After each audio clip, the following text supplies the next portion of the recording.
අද මම පාඩමේදී පැහැදිලි කරන්න බලාපොරොත්තු වෙන්නේ පුල් ඔෆ් කියන ටෙක්නික් එක කොහොමද නිවැරදිව පුහුණු වීම කරන්නේ සහ ආධුනික වාදකයෙක් කොහොමද පුල් ඔෆ් කියන ටෙක්නික් එක නිවැරදිව අවබෝධ කරගන්නේ. මෙන්න මේ කාරණේ සම්බන්ධව තමයි පැහැදිලි කරන්න බලාපොරොත්තු වෙන්නේ. සජීවීව පන්ති කාමරයක දරුවෙකුට උගන්වන විදිහට තමයි මේ පාඩම ඉදිරිපත් කරන්නේ. මේකත් මතක තියාගෙන අපි පාඩමට යමු. මේ පුල් ඔෆ් කියන ටෙක්නික් එක පුහුණු වීම කරන්න කලින් මුල් අභ්‍යාස කිහිපයක් කරලා ඉන්න ඕන. පුල් ඔෆ් එක අඳුරගෙන ඉන්න කොහොමද මේක වාදනය කරන්න කියලා. ඉස්සෙල්ලම ඊෆස් ස්ට්‍රින්ග් එක අපි අරගෙන මේ ඊෆස් ස්ට්‍රින්ග් එක ආශ්‍රයෙන් අපි ඉගෙන ගන්නවා පුල් ඔෆ් කියන ටෙක්නික් එක මොකක්ද කියලා.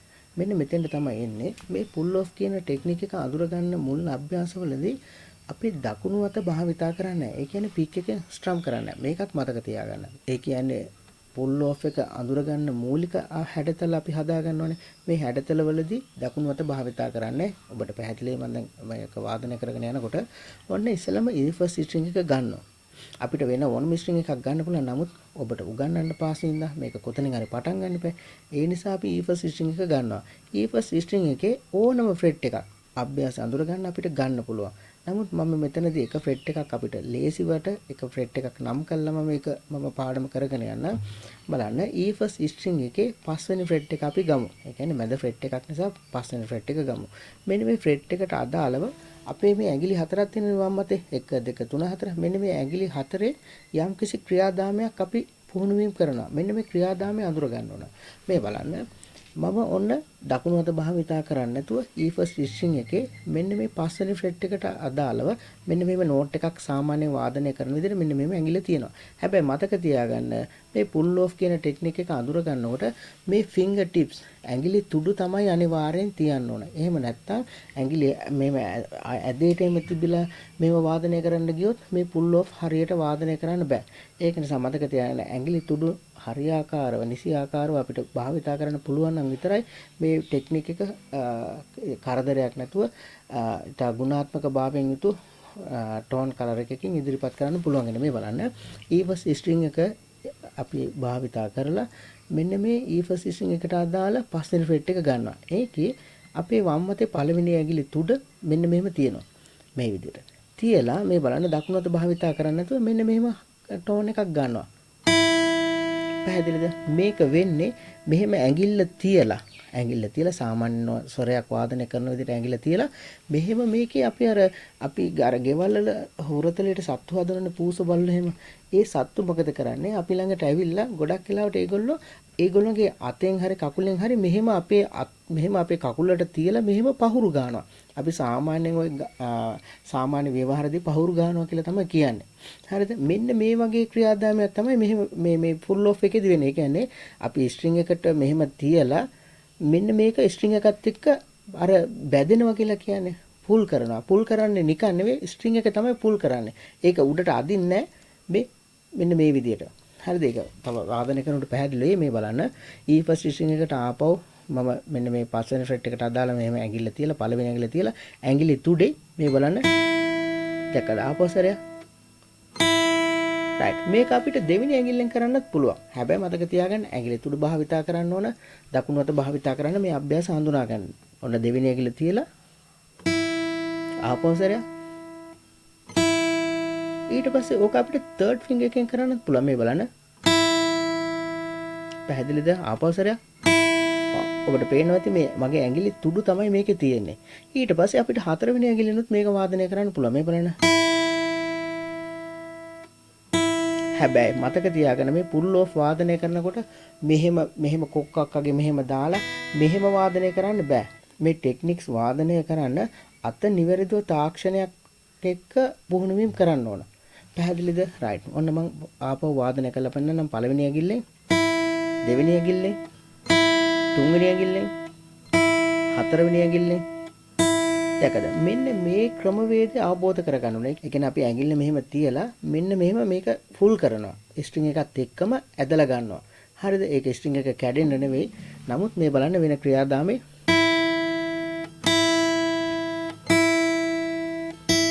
ආධුනික වාදකයෙක් මේ අභ්‍යාස කරන්න ඕන. පැහැදිලිද? ඊට පස්සේ අපිට පුළුවන් ඊළඟ පියවරවල් මේවා නීති නෙවෙයි. මේවා අපි අත්දැකීම් එක්ක අපි උගන්වන්නේ. එතකොට අපිට මේ ඕනම ෆ්ලෙට් එකක් අරගෙන මේ ඇඟිලි හතර භාවිතා කරලා මෙන්න මේ පුල් ඔෆ් කියන ටෙක්නික් එක ප්‍රැක්ටිස් කරන්න පුළුවන් මෙහෙම. හැබැයි දකුණු අත භාවිතා කරන්න නැතුව මේ බලන්න අපි පළවෙනි ෆ්ලෙට් එක ගමුකෝ. ඔන්න. දැක්කද? අපි තුන්වෙනි ෆ්ලෙට් එක ගමුකෝ පළවෙනි ඇඟිල්ල සම්බන්ධ කරගෙන. පස්වෙනි ෆ්ලෙට් එක, අටවෙනි ෆ්ලෙට් එක, 10, 12. දෙවෙනි ඇඟිල්ල අපි බලමු. දෙවෙනි ඇඟිල්ලෙන් අපි පළවෙනි ෆ්ලෙට් නම් අවශ්‍ය නැහැ. තුන්වෙනි ෆ්ලෙට් එකේ ඉඳලා හරි කමන්නේ භාවිතා කරන්න පුළුවන්. මේ බලන්න තුන්වෙනි ෆ්ලෙට් එක. 5, 8, 10, 12. තුන්වෙනි ඇඟිල්ල තුන්වෙනි ෆ්ලෙට් එකට. පස්වෙනි ෆ්ලෙට් එක 8, 10, ඊට පස්සේ 12. හතරවෙනි ඇඟිල්ල ගමු. තුන්වෙනි ෆ්ලෙට් එකේ ඉඳලා බලන්න මේ සිද්ධ වෙන ක්‍රියාදාමේ. ඊට පස්සේ 8 වෙනි ෆ්ලෙට් එක, 10 වෙනි ෆ්ලෙට් එක, ඊට පස්සේ 12 වෙනි ෆ්ලෙට් එක.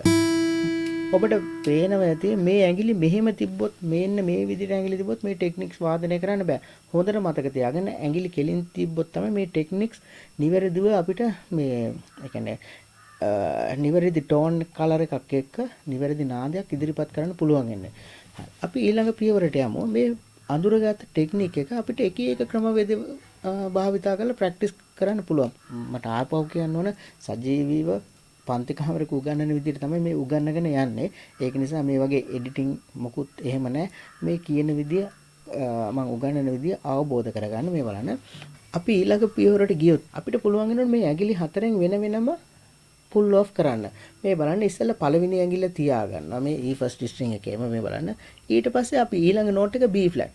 right. B ෆ්ලැට් නෝට් එක අපි දකුණු අතෙන් ස්ට්‍රම් කරනවා. නැත්නම් පික් එකෙන් පහර දෙනවා. මේ බලන්න. දෙවෙනි නෝට් එක ෆුල් කරනවා. ෆුල් ඔෆ් එකක්. මේ බලන්න. ඒ කියන්නේ B ෆ්ලැට් නෝට් එක මෙතනින් ස්ට්‍රම් කරනවා. ඊළඟ නෝට් එක දැක්කද? මේ ඇඟිල්ලෙන් ෆුල් කරපුවම ඒ ඊළඟ ඒ කියන්නේ ඒ නෝට් එක රින් එනවා. එතකොට මම මෙතනදී කියන්න උත්සාහ කරන්නේ අපිට මේ ඇඟිලි හතරෙම පුල් ඔෆ් කරන්න පුළුවන් වෙනවනේ. මේ බලන්න ඕන මේ පළවෙනි ඇඟිල්ල තියාගෙන දෙවෙනි ඇඟිල්ලෙන් පුල් කරනවා. මේ බලන්න. දැක්කද?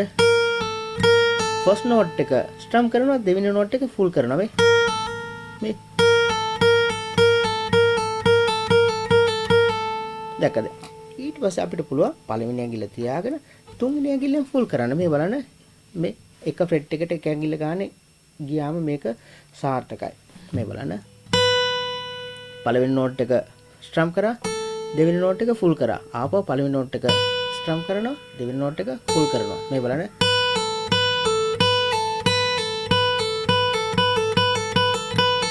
දැක්කද? රයිට්. අපිට පුළුවන් වෙන්න ඕන පළවෙනි ඇඟිල්ල තියන හතරවෙනි ඇඟිල්ල උනොත් ෆුල් කරන්න. මේ බලන්න. පළවෙනි ඇඟිල්ල තියාගෙන හතරවෙනි ෆ්‍රෙට් එකට ගන්නවා. ඒ කියන්නේ අපේ ඇඟිලි හතරට අවුනේ හතරවෙනි ෆ්‍රෙට් එකට ගන්න ඊළඟ ෆ්‍රෙට් එකට ගන්නවා හතරවෙනි ඇඟිල්ල. මේ බලන්න. දැක්කද? හතරවෙනි ඇඟිල්ලේ නෝට් එක ස්ට්‍රම් කරනවා. ඊට පස්සේ මේ පළවෙනි ඇඟිල්ලට එන නෝට් එක ෆුල් කරනවා. මේ පැහැදිලිද? මම ආපහු වාදනය කරලා පෙන්නන්න. මේ බලන්න.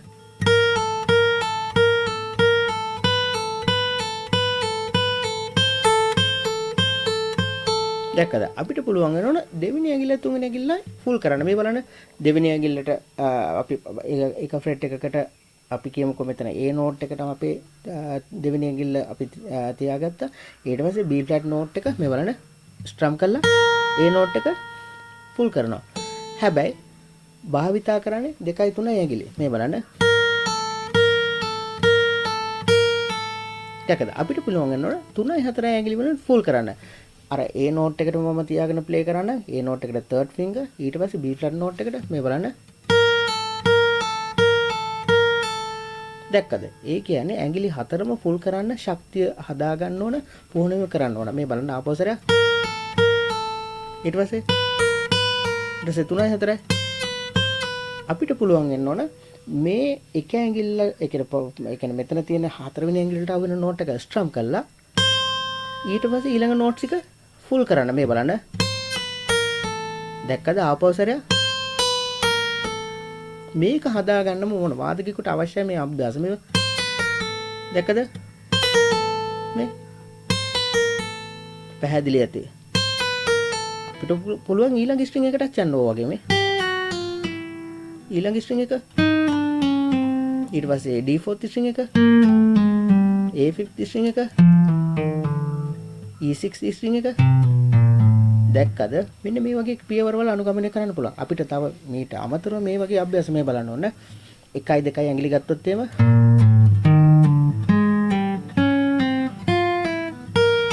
2යි 3යි ඇඟිලි ගත්තොත් එහෙම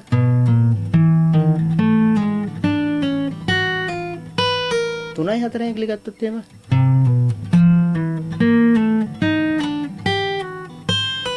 අපේ 3යි 4යි ඇඟිලි ශක්තිය මදි තමයි. නමුත් යම් තරමක් හරි පුහුණුවීම් කරන්න ඕන. අපිට පුළුවන් 1යි 3යි ඇඟිලිත් යන්න. මේ බලන්න.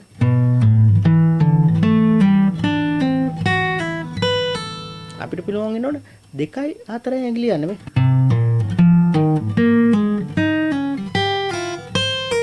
අපිට පුළුවන් වෙනවනේ 1යි 4යි ඇඟිලි යන්නත් පුළුවන් වෙනවා මේ.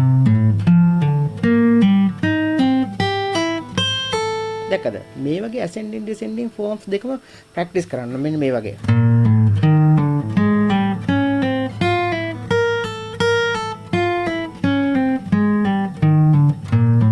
ඊට පස්සේ 1යි 3යි. descending form එක. first note එක විතරයි ring කරන්නේ. මේ බලන්න ඊට පස්සේ 1යි 4යි. descending